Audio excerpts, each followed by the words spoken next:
Welcome back, guys. I think there was just an audio issue as well. So Brian is not with us today. There's some issues with the stream between Brian and I. I think there's just simply too much of latency between Dublin and Dubai. We were a bit optimistic that we could have a live conversation between us across the continents, but it seems like it's a bit of a challenge, at least while streaming to YouTube. So we're going to try and fix that and see if we can do it better next week. We'll keep trying. We're optimistic that this can and will work eventually. So what we're going to do is talk about how to deploy applications to Kubernetes. Now, there's a lot of different ways to deploy applications to Kubernetes, but you can use, the native Kubernetes applications. There are certain challenges with that, which we'll get into. But there's also tools that are done to make that part easier. In the previous week, I think the first week, we just showed you how to get started with containers on Docker and Kitematic, a UI, for those who didn't attend that. Then last week, Brian went into basically how to set up Minikube, which is like an environment, a local Kubernetes single node environment that runs on your laptop or desktop. It's really easy to set up. So the whole idea with Minikube is basically to give you an environment where you can test out Kubernetes and how to deploy it, get familiar with it before you go to the next step and have an actual real Kubernetes deployment. Now, what I want to do today is basically show you how to deploy applications using Helm charts. Before I do that, I'll show you how you can spin up a Kubernetes cluster in Oracle, just in case you want a real Kubernetes cluster. That's what I will be working with today. And then I'll just jump in and basically show you how to install Helm and the UI, a UI for Helm, which is called Monocular, which is basically like it's kind of like a simple app store that you can use to make it even easier to deploy applications. So you don't have to use even the CLI tool, or maybe just use it as a self-service dashboard for your team if you want to kind of give them a bit of freedom to deploy simple things like DocuWiki or Joomla or a lot of open source applications. If you get to the point where you can actually package your applications using Helm charts yourself, you can also add those to the repository and make Monocular actually deploy those applications or get your own application on the UI of Monocular so you can deploy from there. So kind of, if you've done single-click installations with things like Jenkins or other types of like dashboard, maybe your own built-in dashboard, home-built dashboard, Monocular kind of gives you a head start, and you can kind of do that much easier. So let's get into this. What we'll do first is I'll just share with you my desktop and show you how we can basically where you can get this various information from. So desktop, here we go.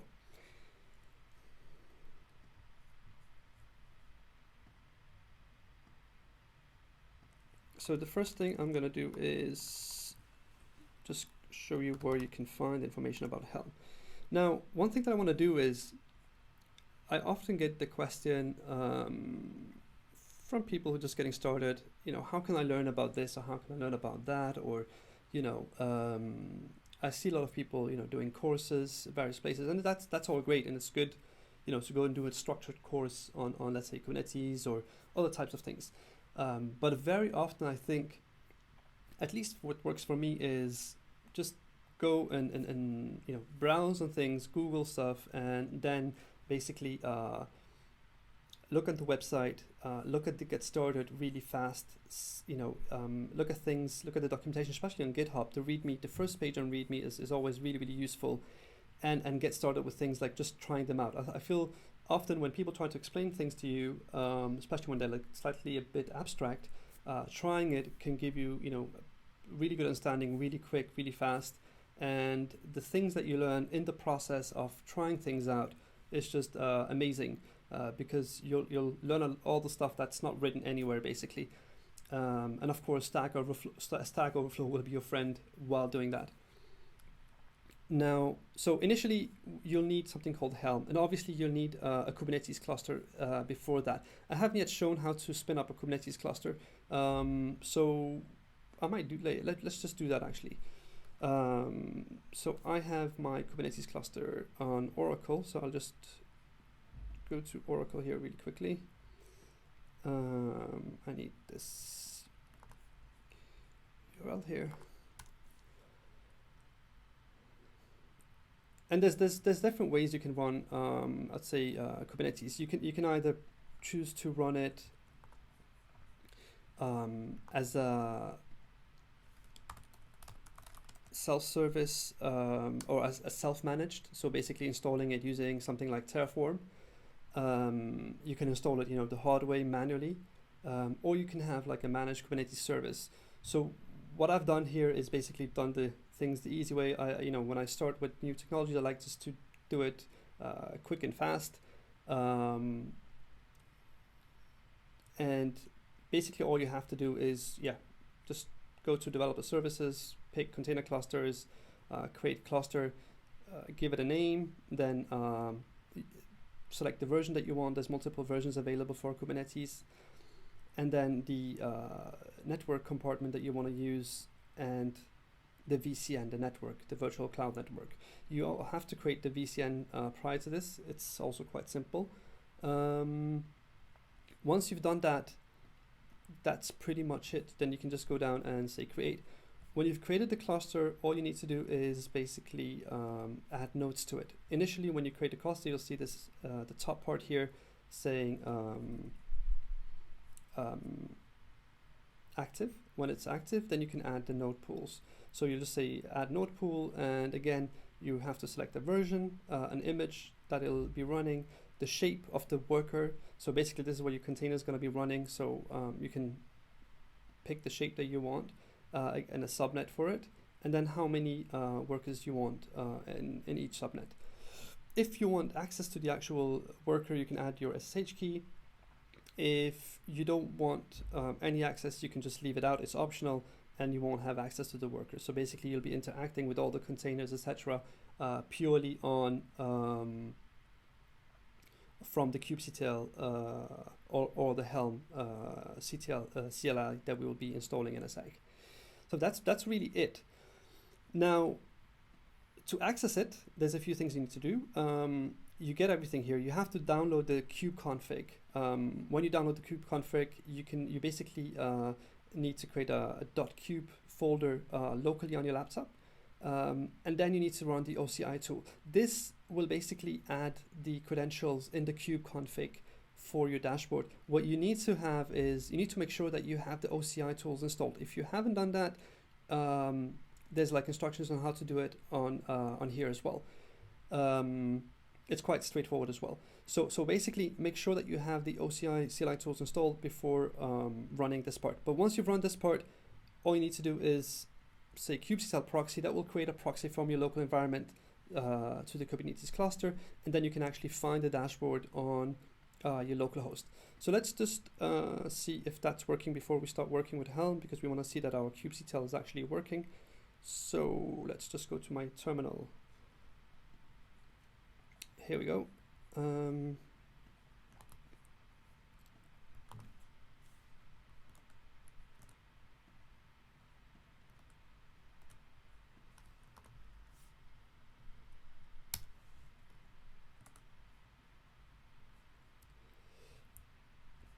Brian, I think I still have you on the line, right?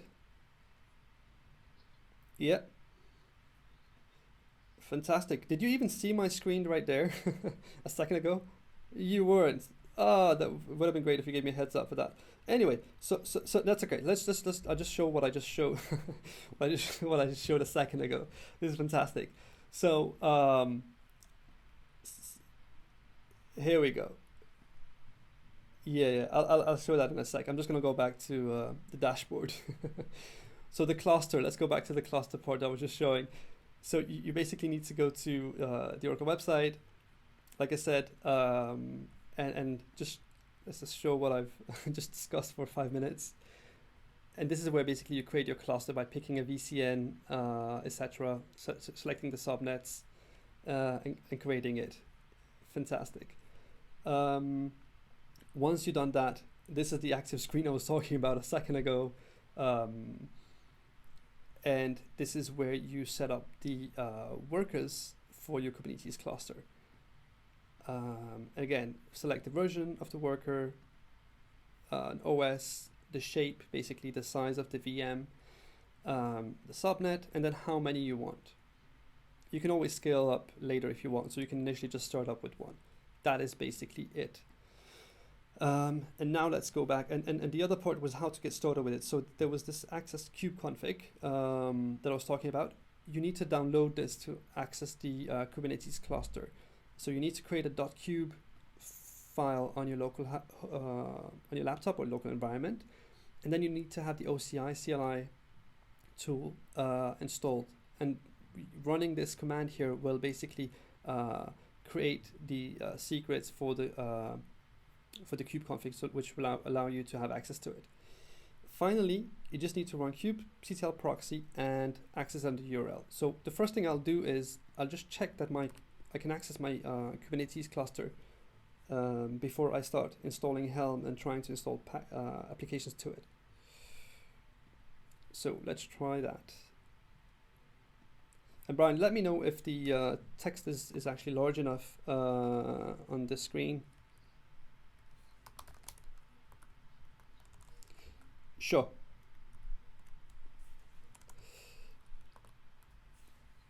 So kubectl proxy, fantastic. So kubectl proxy, it seems like it's running now. Says it can serve. So let's go back and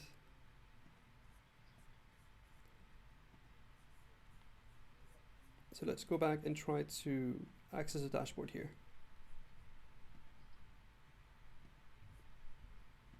Oh, that says actually it can't access it. Interesting. That might be a proxy setting. So let's try to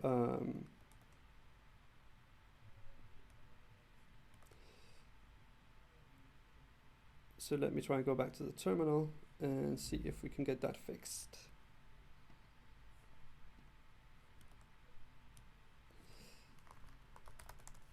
So I have some proxy settings here that I will be clearing, and let's try again. kubectl proxy, and back to the desktop.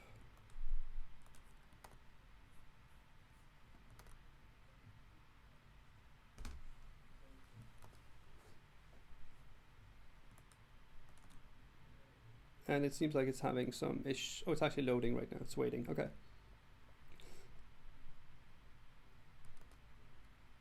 So let that load in the meanwhile. Okay, coming back to Helm, we'll access this in a second. Coming back to Helm, initially you need to install it on your Mac, so it's called, or whatever, if you're using Windows, you can use Chocolate. It's quite easy to install with Shoko install Kubernetes, Helm, etc. So this is the first step, so let's do that. And by the way, I'm not sure if you saw my screen before as well. I when I was saying that basically there's different ways of installing things. You can either follow tutorials online, or you can basically just go ahead and use something like follow the GitHub README. I really like to follow the README files in GitHub just to get started really fast, or quick start guides if anyone has those, because it'll give you a really quick idea of whether something is easy or difficult to do, and it kind of before you start doing reading the whole documentation, just get started with it, try it out, and it'll help you get an understanding of what it is you're dealing with when you're reading about it later on. So that's basically what we need to do. Now, if you go back to the Helm repos, what you'll see here is you'll have the charts. So this is basically a place where you have a bunch of charts, bundled applications basically. There's a whole lot of them in here, and they basically in two categories. You have the stable ones, which are on the stable, and you'll see various applications, open source applications, agents, cert managers, all sorts of stuff. And this can all, once you have a Helm installed, the beauty is that you can simply write Helm install and then the name of the package, and it'll be installed to your Kubernetes immediately. So that's basically it. That's really the core of it, and that's what we want to do. You also have like new, maybe let's say unstable or not necessarily unstable, but stuff that's still being incubated under the incubator. So new applications maybe which haven't been fully tested yet. Now, so these are basically Helm repos. You can also create your own Helm repository. So if you package your applications with Helm, you can basically create your own charts. And you can host that on, just a simple web server following some specific standards. And you can basically use Helm to install your own applications packages Helm charts. Now let's have a look at, let's try to basically install Helm locally, and then we'll go ahead and install a few applications.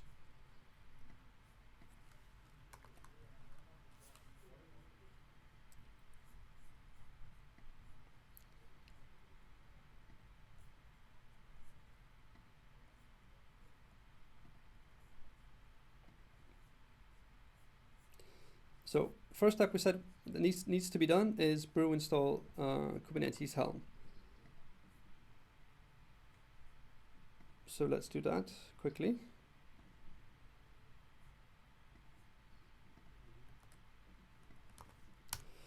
Now I already have it installed, but basically this should this is the simple installation for it, and that's really it. Next thing we want to do is let's go ahead head over to Monocular instead, and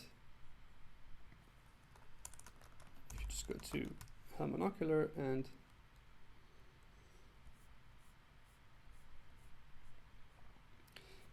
so the first part that you see part of this is basically Helm install nginx ingress. So this is a simple way of installing Helm applications. So what I want to do here is basically set up the UI for Helm, because I want to show you like two ways of installing applications using Helm. I want to show you the UI, and I want to show you how to do it from the CLI tool.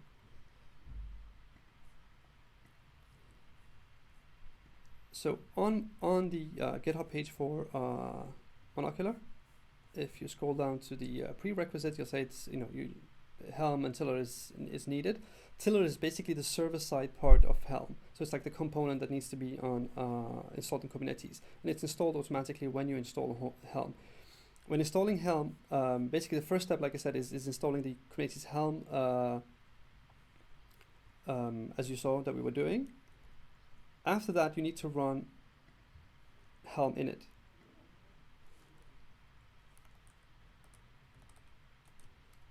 So like I said, this is already installed on my local machine, so we can actually just drop this here. And then you can just run Helm init. This will basically make sure that it's installed locally and on the cluster. And as you can see here, it says Till is already installed in the cluster. Now, you might get an issue with having, let's say, your local Helm straight ahead, in version compared to what you have in the cluster. So what you can do, you can basically run Helm init upgrade to make sure they're both on the same level. Let's go back to the instructions.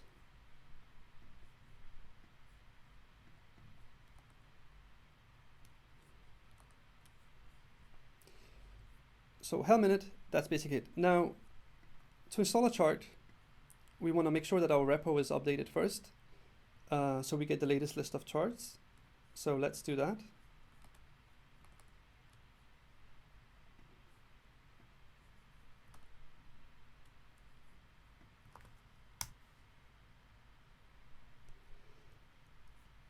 And then we can go ahead and install any application. Now, this is basically how you install them. And like I said, in the charts under GitHub, you'll see the long list of different applications available. And depending on whether they're on the stable or incubator, you'll have to change the initial part here in front of the app name. So let's say Helm repo update. We did that. It's all good. let's go ahead and install MySQL, for instance.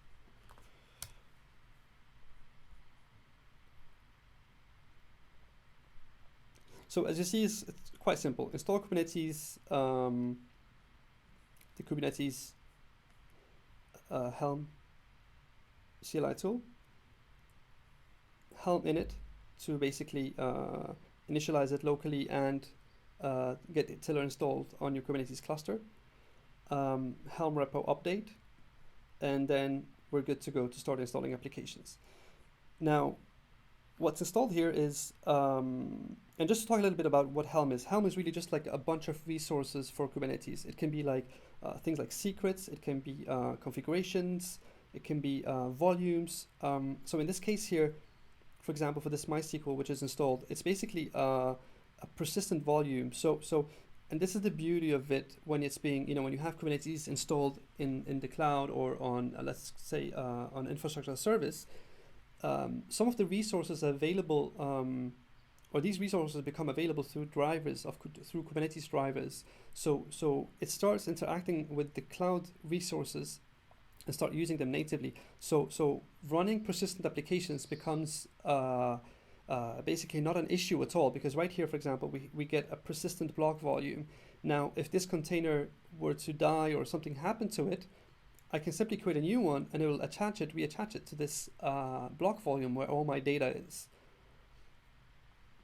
Things like using public IP addresses is also, something that can be done through Kubernetes. And then basically all of these different resources are defined inside the Helm chart. That's the MySQL Helm chart. We'll take a look of the actual Helm chart and how it's built in a second.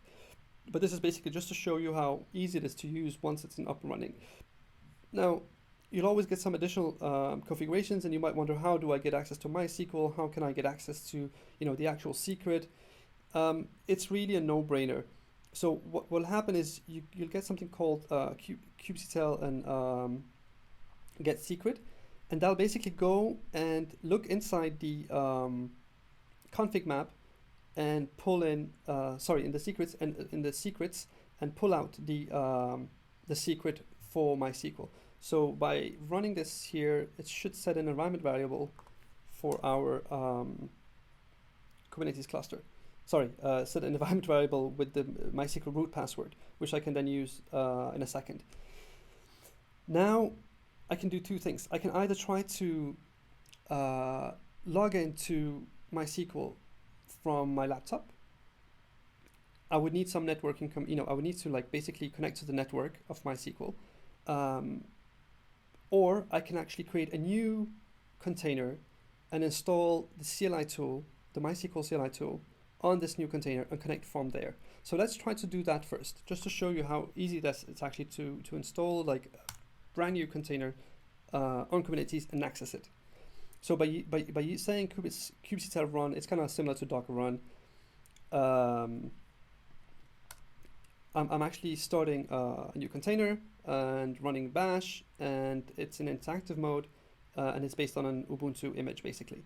So now I'm actually in the terminal or attached to the terminal of this Ubuntu machine, which is in the cloud, which is on the Kubernetes cluster, sorry. So let's install the MySQL CLI tools, and we need the username and password here. So let me just do something really silly here. I'm just going to open up another window to be able to see the password. So I can paste it in. Here we go. That's the password we need. So now that installed, basically we should be able to say MySQL, and this is the name, basically the internal name, and this is using the internal Kubernetes DNS inside of Kubernetes. So run that, go back and get my password, and paste that there. Here we go. So let's say show databases. Oh, let's try again. Yay. So access to MySQL, fantastic.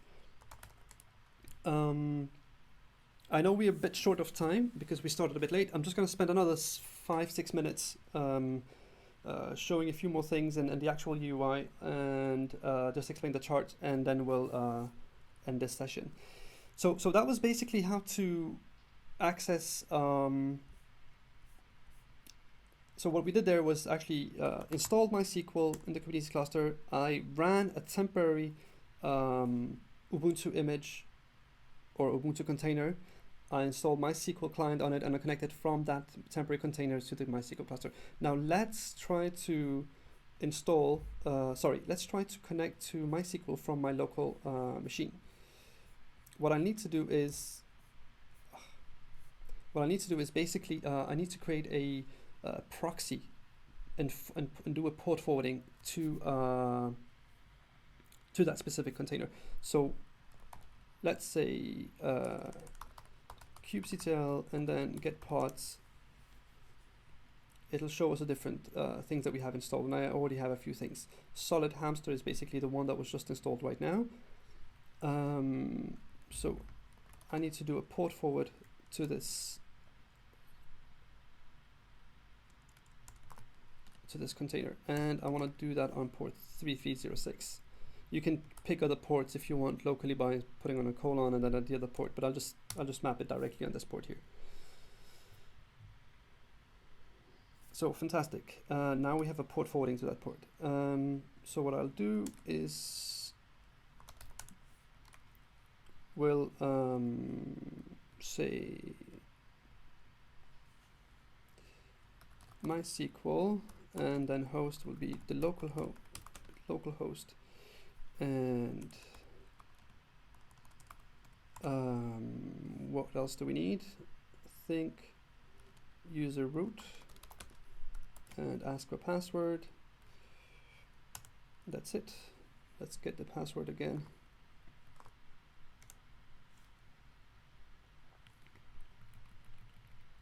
Oh, I need to give it the port as well, otherwise it will try to connect to the socket, I think. Let's just do this again.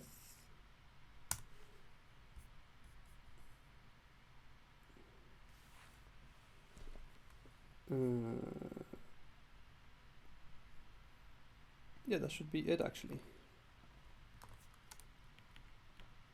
Let's just remove these two here.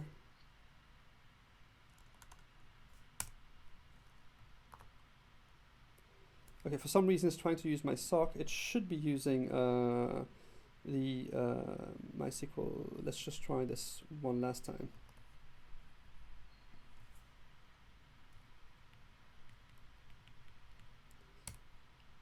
Forwarding the port again, and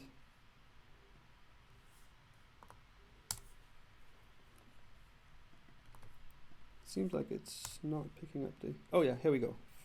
Finally, for some reason I wasn't using my the environment variables that I set. Yeah, okay, so it's lowercase h. That's why I was doing capital H. So that's basically it. So again, so those are two ways of doing it. But the port forwarding is really, really important, because every time you install anything on Kubernetes, you'll need access to the container. You probably want access to the port. If you don't have a direct connection, or you don't want to basically expose the container on a public IP, you can do this port forwarding. So it's a really, really handy command to use. Now let's look at the actual charts, what they look like. I'm just going to go back to my desktop, to the browser, and then browse a few charts. Brian, how are we for time right now?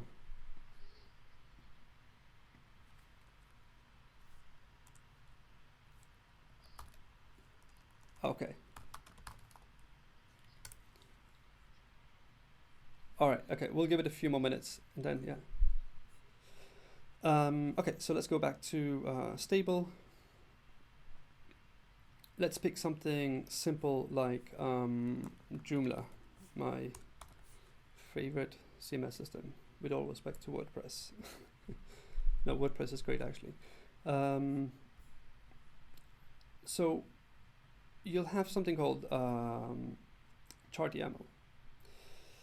This will basically have some information and some keywords and some descriptions around the actual application that we're talking about. So here the name is Joomla. You have to have a SEM version on here, version of the chart, version of the actual application, description, keywords, etc. An icon. It's handy if you want to use this with Monocular. It'll use the icon on the dashboard later on when you have the UI on. And the engine that's been used for the whole chart. So typically these charts are built using Go templates. That's why you'll see this bit here. Then there is the requirements. So Joomla needs a database and it has a dependency. So basically what you'll see is there's a dependency on MariaDB, the version that it needs, and the repository where MariaDB can come from. So in this case, it's the Kubernetes charts. This is where basically the repo is. This could be a custom repo if you have your own, let's say, multiple Kubernetes containers that are being put together, and you have an app that's multi-tier app with multiple containers, and they're dependent on each other. So you could refer to your own repository if you set one up. We might discuss or show how to set up a repository in a future webcast. Now, finally, you have the values. So this is where we specify, the different images that we're going to use for the containers, and certain things like where to get passwords from, usernames, etc. So you'll see here, it's basically using the Docker IO registry. It's getting the Bitnami Joomla image. There's a specific tag it's using, basically the release, the pull policy, when to pull it, etc. Things like the username, how to get a password, and that the password is obviously not here. You'll see that later on. The email, the database, etc., etc. So basically, this is how the Helm chart is specified. One thing that we spoke about before, volume persistency. So you notice here, persistence is set to true. The size of it. When you want to, if you want to expose this, then you need to have a service definition. So basically, what you normally do, let's say in multiple, you can say in Kubernetes, you'd probably have multiple YAML files or have a huge YAML file setting these different things up. You can do that here, all specified in a single thing. So it makes things slightly easier. And as you see, because you're able to combine multiple containers, you can set really, really complex applications up. The traffic policy, whether you want only local access or you want cluster-wide access, basically how the load balancing is done. This in itself, I think we could spend a whole session just talking about how different networking is handled in Kubernetes, because there's multiple ways to handle Kubernetes and load balancing. Whether which load balancing should only happen within one node or across the nodes, etc. So basically, this is the definition of the chart in this case for Joomla, and that's all you need to kind of define an application. And when you do that, basically you can do that for your own applications by referring to your own images and setting your own values, etc. Helm install and a specific name, and you got it installed. Now let's go back to the terminal and just have a quick look at how we could, if we just want a UI instead of using the Helm chart, how we can make this whole process slightly easier. So let's go to GitHub Monocular.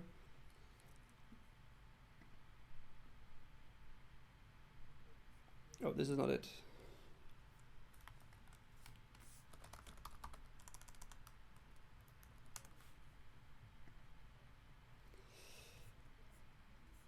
So we've already installed Helm and Tiller. We've already have the Ingress installed. I've done that prior to this. So what we'll do now is basically just add the Monocular repo, update it, and go and install Monocular.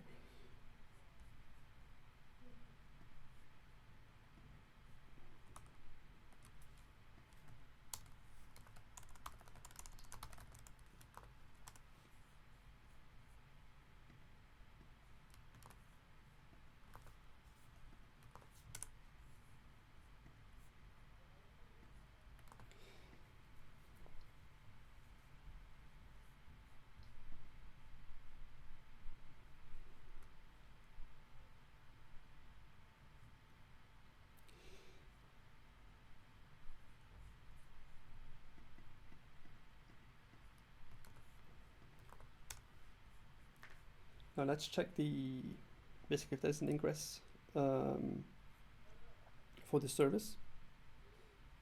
And as you see, I've installed this prior to this, so it's 8 days ago, and there's one that's just installed right now, 22 seconds ago.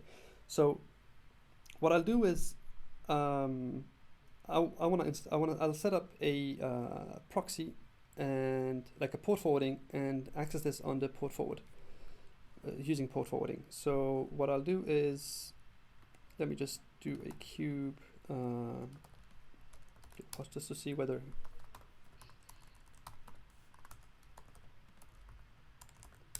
where it is. Okay, so it seems to be running, so it should be good. So let's take the UI here, name of the pod,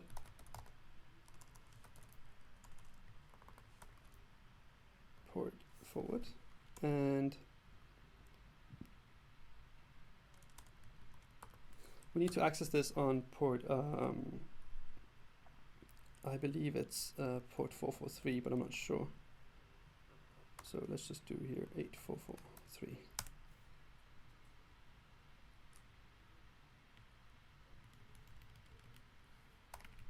It's the other way around.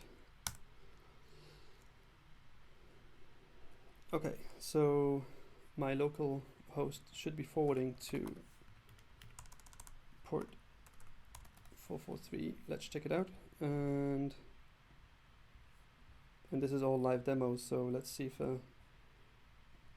things go my way or not. No, it says refuse to connect. Let's just try to use the IP instead. No, let's go back and see. Oh, and I forgot HTTPS. Connection refused still. So for some reason it's not giving any answers. So let's imagine, okay, things are not working, it's not working, or not it is not working. Let's try to figure out what's wrong. So what you can do is so kubectl, that's where kubectl logs is really handy.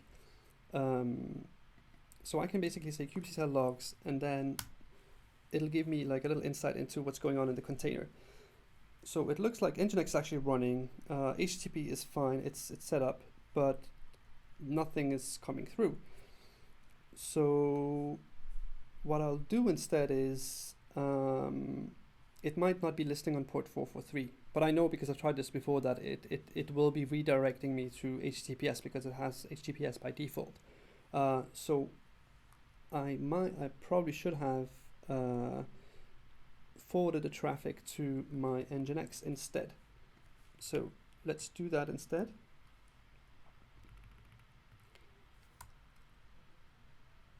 Because we did see it register with the ingress service before, so maybe that's my issue here. Should probably just nope,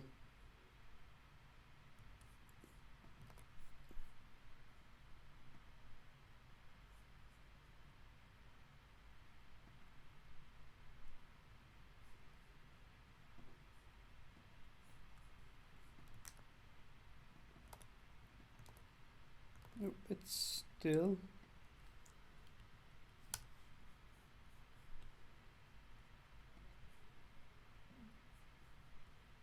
not.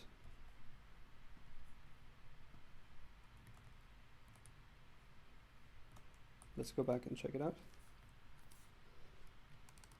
So again, this one also says it is forwarding, but nothing is happening. Brian, if you have any ideas, do let me know. So 443, it should really be it, shouldn't it? Okay, let's just try port 80 and see what happens.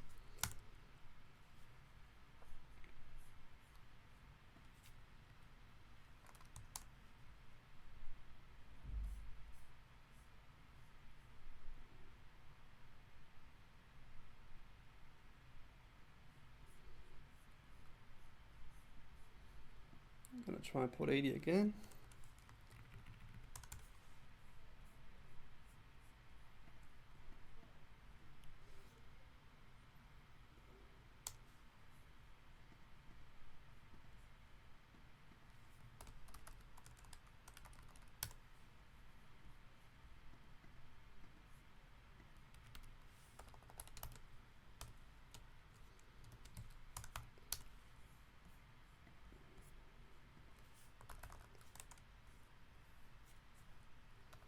So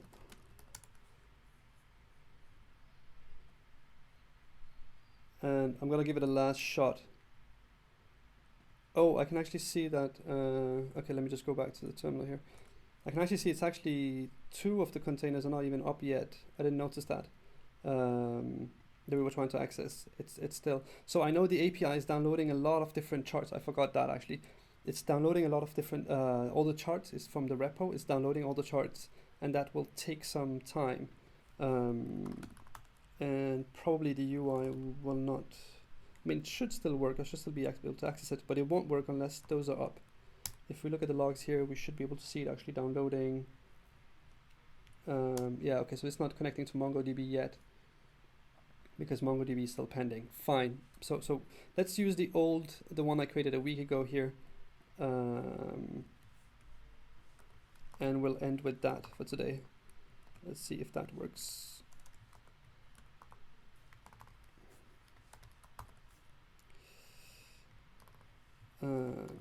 Get pods. Let's get the name of the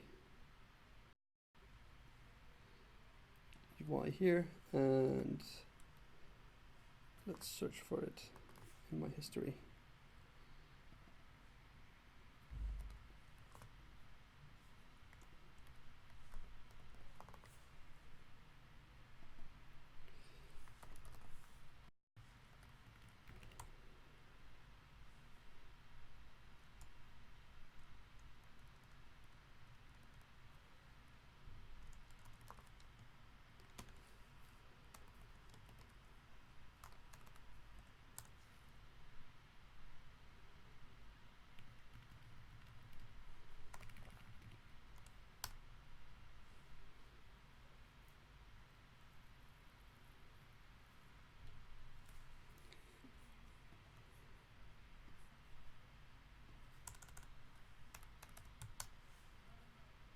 Okay, I can see it says connection refused when I try to connect on 443.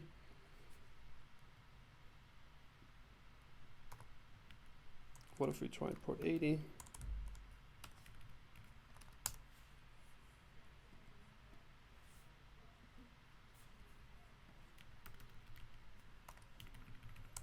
Local port shouldn't be 80, of course, it should be 8080, so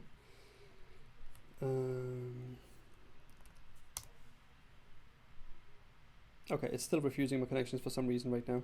I'm not sure what that is exactly. I'll look into it, and then next week we can we'll let you know what went wrong here.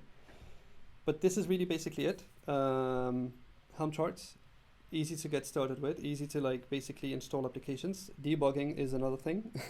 We'll cover that next week perhaps, on how to basically maybe how to do how networking works. Maybe perhaps we should cover that, Brian, next week.